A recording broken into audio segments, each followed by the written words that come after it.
यदि वो गट्स रखते हैं हमारे गुरुकुलों को बंद करने का, तो गट्स रखें कि वो भीख मांगना, वो लूट मचाना हमारे मंदिरों का तुरंत पूरी तरीके से बंद कर दें। हम पूरी तरीके से आत्मनिर्भर हैं मोदी जी, हम पूरी तरीके से आत्मनिर्भर हैं कि हम अपनी वैदिक शिक्षण संस्थाओं को पालित पोषित कर सकते हैं, बच्चों को शिक्षित कर सकते हैं। अंकुर आर्य, आप बोलिए, मतलब क्या जिसका भी जिक्र वसीम रिजवी साहब कर रहे हैं, ये सब पढ़ाया जाता है क्या मदरसों में?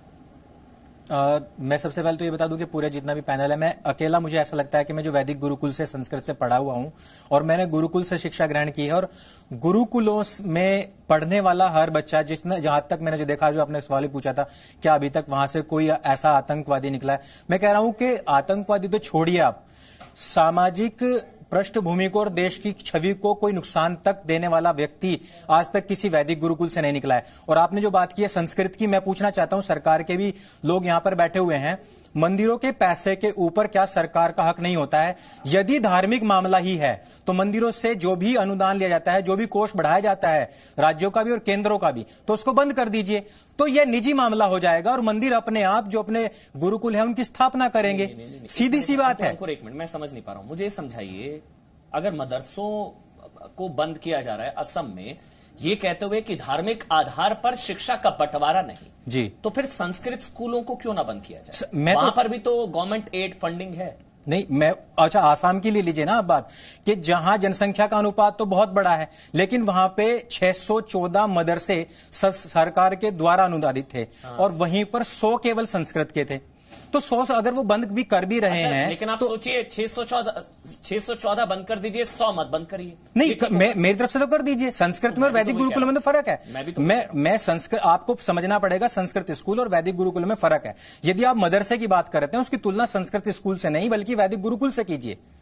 सीधी सी बात है, यहाँ पे ये भी बड़ा झोल है, यहाँ पे हमें समझना पड़ेगा ये बात। नहीं, लेकिन फैसला सही है ना फिर? नहीं, संस्कृत ये तो सेकुलर फैसला हुआ ना, सेकुलर फैसला है ये पूरे देश में होना चाहिए। शोएब कासमी साहब जो है सरस्वती शिशु मंदिर से पढ़े हैं, मदरसे से अंकुर आचार्य आप पढ़ सकते हैं? क्योंकि हम तुलना कर रहे हैं ना संस्कृत स्कूल, तो क्या आप पढ़ सकते हैं अंकुर? नहीं पढ़ सकते हैं, क्योंकि देखिए स्पष्ट रूप से है कि मदरसा जो है वो एक मजहबी शिक्षण संस्थान होता है, और जो आप ये बता रहे हैं कि शिशु मंदिर वो मजहबी शिक्षण संस्थान नहीं है, उसमें सारी शिक्षा। ठीक है, आप बोलिए, आप कंप्लीट कर लीजिए। जितने सेकुलर, सो कॉल्ड सेकुलर या मदरसे की वकालत करने वाले होंगे, वो शायद भेजेंगे ही नहीं अपने बच्चों को मदरसे में पढ़ने के लिए।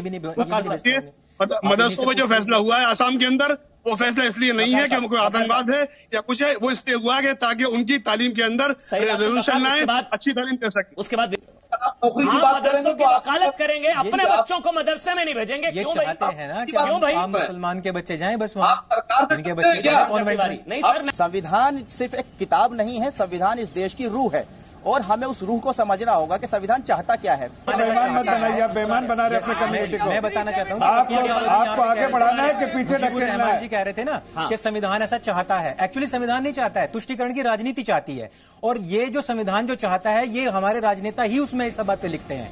That's it.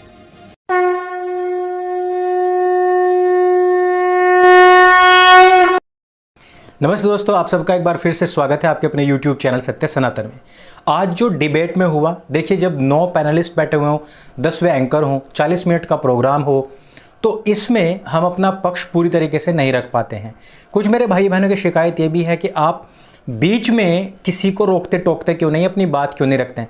देखिए इसको शिष्टाचार नहीं कहते हैं, और यदि हम गुरुकुल से निकले हुए हैं और हम पहले दर्शक रहे हैं डिबेट में जाने से पहले, तो हम यही सोचते थे कि यार ये क्यों लोग बीच बीच में चिल्लाते रहते हैं, इससे बाकी सर में दर्द होने के कुछ नहीं होता है। अपना पॉइंट रखने के लिए हमारे पास में अपना प्लेटफॉर्म है, वहाँ से हम ब्रॉडर लेवल पर अपनी बात को कह सकते हैं, और जो पॉइंट हमने रखने थे वो हमने रखे भी हैं। सबसे बड़ी बात कि सरकार के नुमाइंदे वहाँ पर थे, और सरकार के नुमाइंदों से हमने सबसे पहली जो मांग की है वो सिर्फ ये की है, आप 2 चीज़ बताइए। पहली, किसी वैदिक गुरुकुल से निकले हुए किसी भी ऐसे व्यक्ति का जिसने कि आतंकवाद तो छोड़िए, खून खराबा तो छोड़िए, आप ये बताइए कि सार्वजनिक संपत्ति को भी किसी ने अगर नुकसान पहुंचाया हो, पहली चीज़। दूसरी चीज़ कि अगर आप हमारे संस्कृत विद्यालय बंद करना चाहते तो शौक से कीजिए।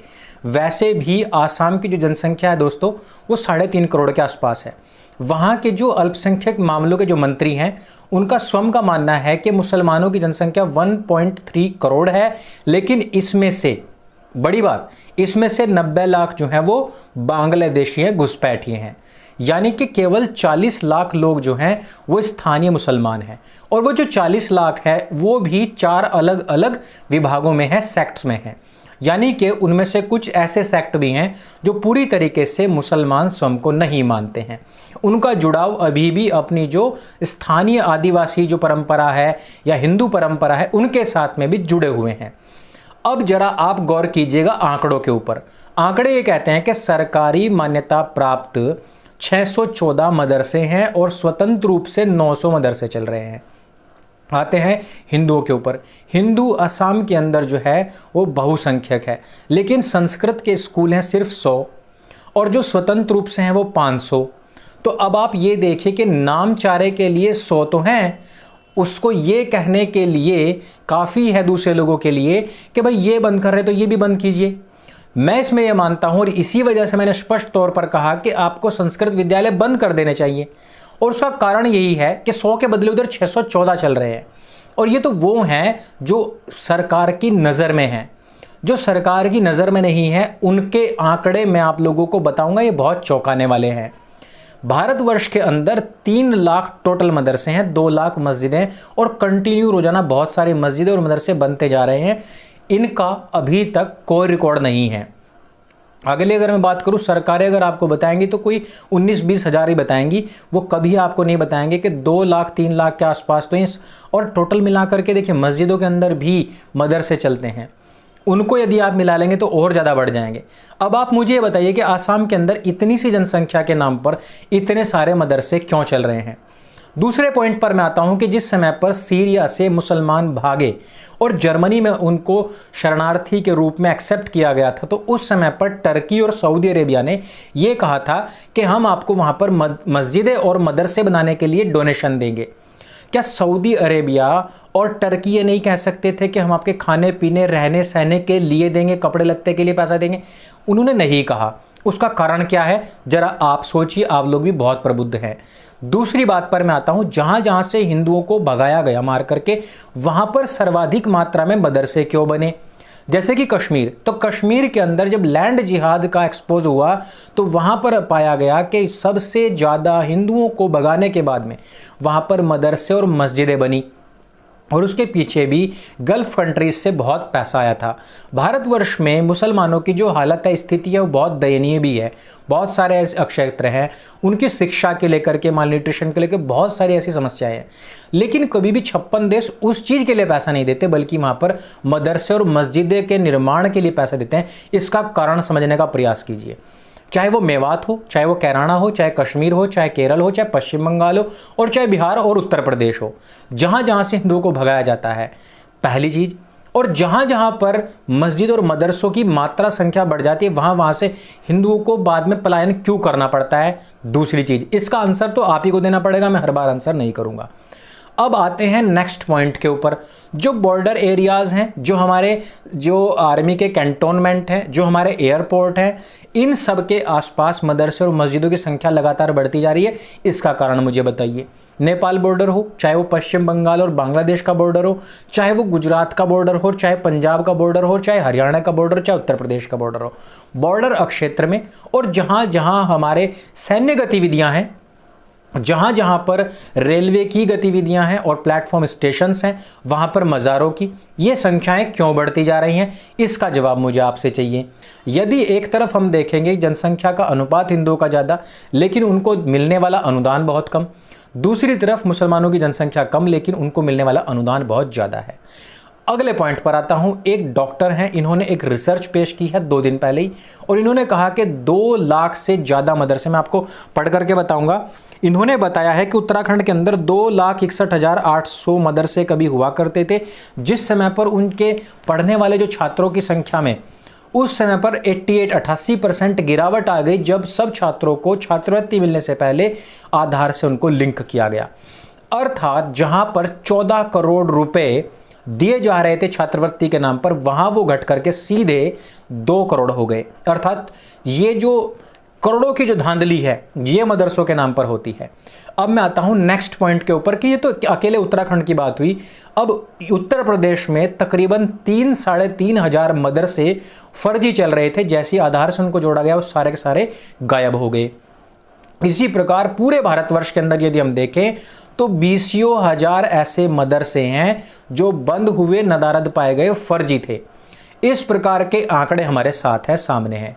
अगले पॉइंट पर मैं पहुंचता हूं कि आपने केरल से मदरसों से पकड़े जाने वाले आतंकवादियों को भी देखा है, आपने देवबंद से हथियार बंद मदरसा छापों को भी देखा है, आपने अभी शोपिया में 13 आतंकवादी बनाने वाला मदरसा जो पकड़ा गया, जिसके तीन जहां के मौलवी भी पकड़े गए हैं आतंकवादी गतिविधियों में शामिल होने की वजह से, जो आतंकवादी बने, इनको भी पकड़ा गया है। और अगर हम पिछला पूरा रिकॉर्ड उठा करके देखें तो हजारों की संख्या में ये तादाद आती है।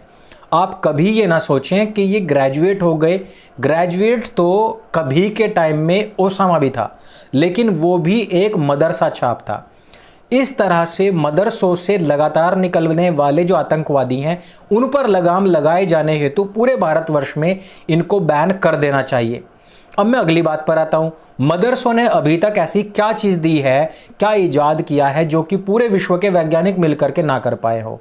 भाई उन्होंने कोई ऑटोमेटिक पंचर लगाने का मशीन बना दिया है, कोई रॉकेट साइंस दे दिया है, कोई टीवी दे दिया है, कुछ सैटेलाइट दे दिया है, कोई वायुयान दे दिया है, कोई सर्जरी का कोई ऐसा आइटम दे दिया है, कोई यातायात के माध्यम में या संचार के माध्यम में या किसी भी माध्यम में कुछ टेक्नोलॉजी दी हो? नहीं दी है। इवन फिजिक्स में, फिजिक्स की इनकी किताब के इंट्रोडक्शन में यह कहा जाता है कि अल्लाह मियाँ ने संसार को बनाया और अल्लाह मियाँ ने कहा कि हो जा, और ये धरती और ये संसार पूरा का पूरा बन गया। अब ये तो इनका साइंस है, मदरसा छाप साइंस है। अब जफरुल इस्लाम जैसे जो भाई साहब हैं, इनके लोग, ये राजनीतिक प्रॉब्लम हो सकती है और वो कहते भी हैं कि भाई मैं जिस मजहब से आता हूं मेरा भी कुछ जिम्मेदारी बनती है कि मुझे उनको जवाब देना होता है, इसलिए मैं यहां पर वो सब बातें नहीं कह सकता हूं। लेकिन हमारी ऐसी कोई जिम्मेदारी नहीं बनती है क्योंकि हम राजनीतिक नहीं हैं। इस वजह से इन सब चीज़ों को छिपाने हेतु सरकारें बहुत बड़े बड़े प्रपंच रचती है। अब मैं आता हूं अपने सबसे बड़े पॉइंट के ऊपर। आपको हमारे संस्कृत विद्यालय बंद करने कर दीजिए, आपको हमारे गुरुकुल बंद करने कर दीजिए, जबकि हमने आपको बता दिया है कि गुरुकुलों ने कितने बड़े बड़े सन्यासी, कितने बड़े बड़े बिजनेस टाइकून, कितने बड़े बड़े योगी और कितने बड़े बड़े ऐसे धर्मात्मा और विद्वान दिए जिन्होंने देश ही नहीं पूरे विश्व के अंदर गुरुकुलों का, संस्कृत का और संस्कृति का नाम और ख्याति दी है। कुरान और जो मदरसे हैं वो हमारी संस्कृति नहीं बल्कि 1400 साल पहले उत्पन्न एक अरेबियन, एक रेगिस्तानी मजहब की बनाई हुई कैंटोनमेंट है, जिसको लेकर के पिछले दिनों भाजपा के नेताजी मेरे ऊपर भड़क भी गए थे। लेकिन मैं स्पष्ट कहना चाहता हूं, खुल करके बोलता हूं, ये कैंटोनमेंट है जहां पर इस तरीके की मजहबी लोग तैयार किए जाते हैं। संस्कृत और संस्कृति हमारी खुद की अपनी प्राचीन परंपरा है, इसको बढ़ावा मिलना ही चाहिए। लेकिन सरकार यदि इसको बंद करना चाहती है तो सरकार गट्स दिखाए। सरकार गट्स दिखाए कि अगर वो हमारे शैक्षणिक संस्थान गुरुकुलों को बंद करना चाहती है तो हमारे मंदिरों से जो गजनबी वाली लूट उसने जारी रखी हुई है उसको तुरंत बंद करे। इस बात पर मैंने डिबेट में भी यह बात कही थी कि तुरंत इस लूट को बंद किया जाए। गजनबी मर गया लेकिन यह लूट आज भी जारी है। हमारे मंदिरों में करोड़ों अरबों रुपयों का दान का चढ़ावा चढ़ता है। हिंदू लोग आस्था से अपने भगवान के चरणों में कुछ ना कुछ अपनी कमाई का दान में अर्पण करना चाहते हैं, वो करते भी हैं और वो अकूत संपत्ति जुड़ जाती है।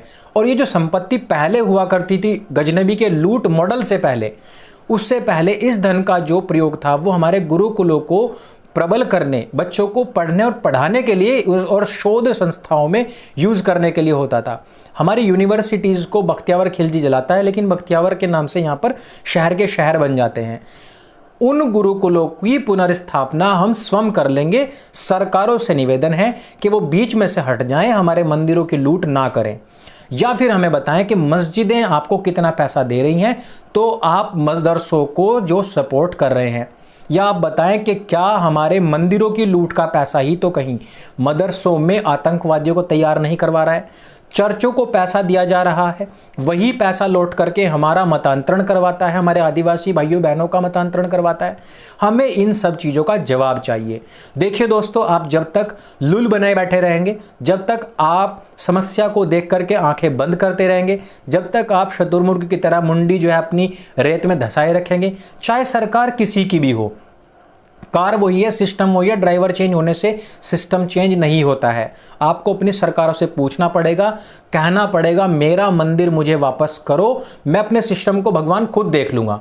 जब धार्मिक मामला है, मजहब का मामला है, मदरसे और गुरुकुलों का, तो भैया आप अपने मदरसे संभालो, मैं अपने गुरुकुल संभालता हूं, लेकिन साथ ही साथ जैसे आप अपनी मस्जिदें संभाल रहे हो वैसे मैं अपने मंदिर भी संभालूंगा। मेरा मंदिर इतना कैपेबल है कि मैं अपने गुरुकुल चला सकता हूं, मैं अपने शैक्षणिक संस्थाओं को चला सकता हूं। मुझे किसी सरकार की कोई बैसाखी लेने की आवश्यकता नहीं है। सरकारें गट्स दिखाएं, हमारे मंदिरों को मुक्त करें, मेरा मंदिर मुक्त हो, और उस मंदिर पर जो हक है वो उसके भक्तों का है और उसको अपनी धार्मिक शिक्षा देने का पूर्ण अधिकार है। सरकारें भाड़ में जाएं, वो हमारे गुरुकुलों को, हमारे शैक्षणिक संस्थाओं को बंद करें अथवा ना करें। साथ ही यदि वो गट्स रखते हैं हमारे गुरुकुलों को बंद करने का, तो गट्स रखें कि वो भीख मांगना, वो लूट मचाना हमारे मंदिरों का तुरंत पूरी तरीके से बंद कर दें। हम पूरी तरीके से आत्मनिर्भर हैं मोदी जी, हम पूरी तरीके से आत्मनिर्भर हैं कि हम अपनी वैदिक शिक्षण संस्थाओं को पालित पोषित कर सकते हैं, बच्चों को शिक्षित कर सकते हैं। आपको फैसला लेना है कि आप कब हमारे मंदिरों की लूट बंद कर रहे हैं। आप ही के मॉडल पर चल रहे हैं आत्मनिर्भर भारत, तो आत्मनिर्भर गुरुकुल, आत्मनिर्भर मंदिर। तो इस वीडियो में सिर्फ इतना ही, मैंने फैक्ट रखने का प्रयास किया है। ये वीडियो अगर आपको अच्छा लगे, तो जानकारी से भरपूर लगे, तो इसको सबके साथ में शेयर अवश्य करें। सत्य सनातन आपका अपना प्लेटफॉर्म है जो कि आपकी आवाज़ उठाता है। इसको सब लोगों तक पहुंचाएं और इसको आगे बढ़ाएं। मेरे संग बोली सत्य सनातन वैदिक धर्म की जय। जय हिंद, वंदे मातरम।